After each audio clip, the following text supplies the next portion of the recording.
Hello साथियों, मैं सौरभ कुमार सिंह। और शिक्षक बहाली के मुद्दे पर कल सबको पता है कि कल बीपीएससी ने अपने साइट से लगभग 4 से ज़्यादा नोटिस जारी किए हैं। और जो नोटिस जारी किए हैं उसमें इस बात की मुझे भी खुशी है कि बीपीएससी सेकेंड फेज की बहाली को लेकर जो गड़बड़ी सामने आ रही है उसके लिए वो तत्पर है। जो फर्जीवाड़े तरीके से जो बहाल होने वाले शिक्षक हैं, अगर उनके मन में ये सवाल है कि हम फर्जीवाड़ा नहीं होने देंगे, तो उन्होंने एक पोर्टल पर एक नोटिस जारी किया है कि जो प्रथम फेज की बहाली में सप्लीमेंट्री रिजल्ट को लेकर जो भी परिणाम जारी हुए और उसके बाद जो सर्टिफिकेट को लेकर कई गड़बड़ियाँ सामने आ रही है, तो फिर से उनको एक मौका दिया गया है कि आप पोर्टल पर जाकर अपनी जो सर्टिफिकेट डॉक्यूमेंट है उसको पुनः अपलोड करें। यानी कहने का मतलब है कि कई चीज़ें जो प्रथम फेज की बहाली में किसी का डॉक्यूमेंट में आधार कार्ड, कहीं किसी का नाम या किसी का फ़ोटो मिलान नहीं हो रहा है या किसी का अन्य कुछ भी गड़बड़ी है आदि आदि संबंधित, तो उस चीज़ों पर आप पोर्टल पर जाकर अपने सर्टिफिकेट को अपलोड कर सकते हैं। और दूसरे महत्वपूर्ण बिंदु, जिस बिंदु की चर्चा हम कर रहे हैं, क्या बीपीएससी सेकेंड फेज की बहाली को लेकर जो गंभीरता दिखा रही है कि आपने कहा और हम लोग भी पहले से ही कहते रहे हैं कि वन कैंडिडेट वन रिजल्ट की मांग पहले से होती आ रही है।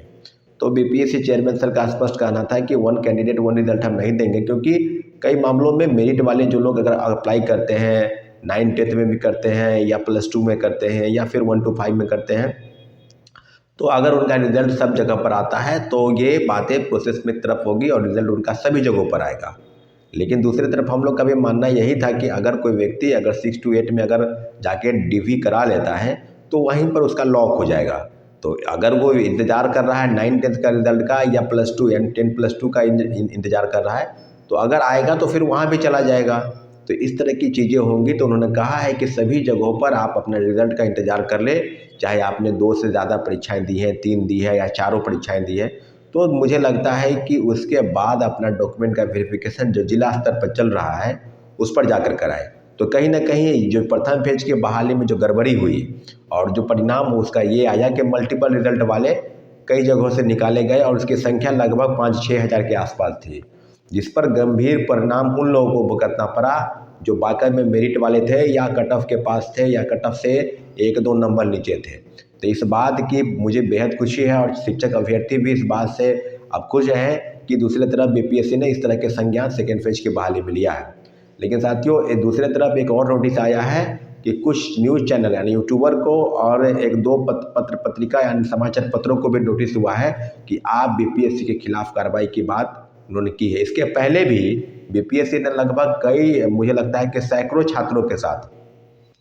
अपने साइट पर ये अपलोड कराया उनका नाम, उनका रोल नंबर, कि इनके खिलाफ जो है 3 वर्ष, कहीं किसी खिलाफ 5 वर्ष परीक्षा में बैठने के लिए आप बाध्य कर रोकेंगे या कानूनी कार्रवाई करेंगे। तो ये बात आप समझ लीजिए कि जो गलती बीपीएससी से हुई, जो गलती शिक्षा विभाग से हुई, या दोनों की जो गलती के जो खामियाजा है वो छात्रों को भुगतना पड़ रहा है। अब जाहिर सी बात है कि बीपीएससी ने स्पष्ट रूप से कहा था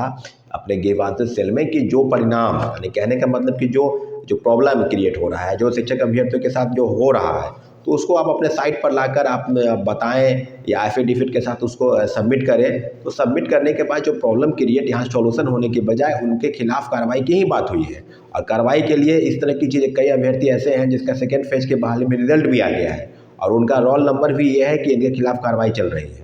तो आप समझ लीजिए कि अगर किसी से कोई गलती हुई,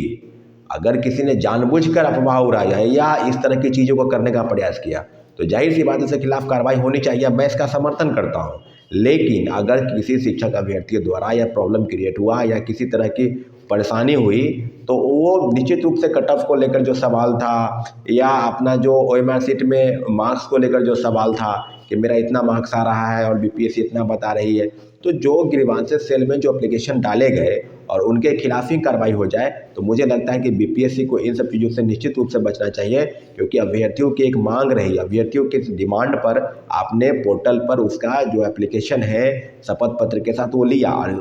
उसके बाद उन्होंने कार्रवाई की भी बात की है।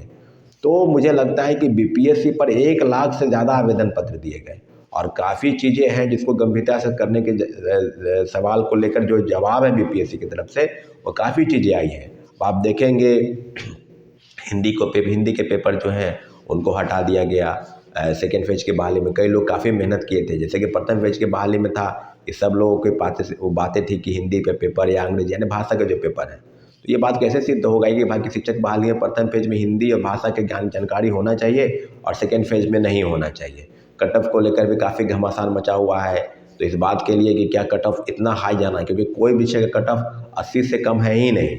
खासकर मैथमेटिक्स और सोशल साइंस के कई विषयों के कट ऑफ थोड़े कम रहे, लेकिन मैथमेटिक्स कट ऑफ 93 और आदि आदि सब विषयों के कट ऑफ मुझे लगता है कि 80 एबव 80 रहे हैं। तो गवर्नमेंट के पॉलिसी के अनुसार जो शिक्षक बहाली हो रही है और सेकेंड फेज के बहाली में फर्जीवाड़े को रोकने के लिए जो बीपीएससी और शिक्षा विभाग की तरफ से जो भी कदम उठाए जा रहे हैं वो स्वागत योग्य है। परंतु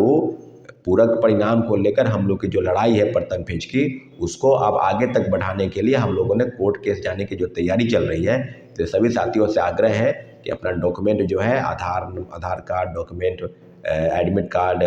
TRE1 का स्कोर कार्ड, सीटेट, DLED या STAT का सर्टिफिकेट आदि सब अपने मेरे नंबर पर भेजें, ताकि कोर्ट संबंधी चीज़ों को हम आगे बढ़ा सकें। और निश्चित रूप से पूरक परिणाम इनको जारी करने पड़ेंगे। सेकेंड फेज की बहाली में जो सीटें खाली होंगी, कई तरह की चीज़ें हैं जो पर कई जगहों पर रिजल्ट कई जगहों पर आ गया है, तो सब चीज़ों पर हम एक अनुमान लगाते हैं कि पूरक परिणाम की मांग सेकेंड फेज की बहाली में भी होगी, लेकिन प्रथम फेज की बहाली की प्रक्रिया में हम लोग आगे बढ़ने चाहते हो। धन्यवाद, जय हिंद। हमारे चैनल को आपने सब्सक्राइब नहीं किया है तो प्लीज़ सब्सक्राइब कर दें, क्योंकि जो चीज़ें इस बात के लिए आपको भी इस बात की जानकारी होनी चाहिए कि क्या छात्रवृत्ति के बाद में मैं क्या कर रहा हूँ या आपकी जो समस्या है वो हम तक पहुँचे, इसके लिए हम लोगों का एक आपस में जुड़ना काफ़ी ज़रूरी है। इसलिए हमारे चैनल को आप सब्सक्राइब करें, सौरभ कुमार सिंह, स्टूडेंट लीडर बिहार, और ताकि हमारी बात आप तक पहुँच सके साथियों। जय हिंद, जय भारत।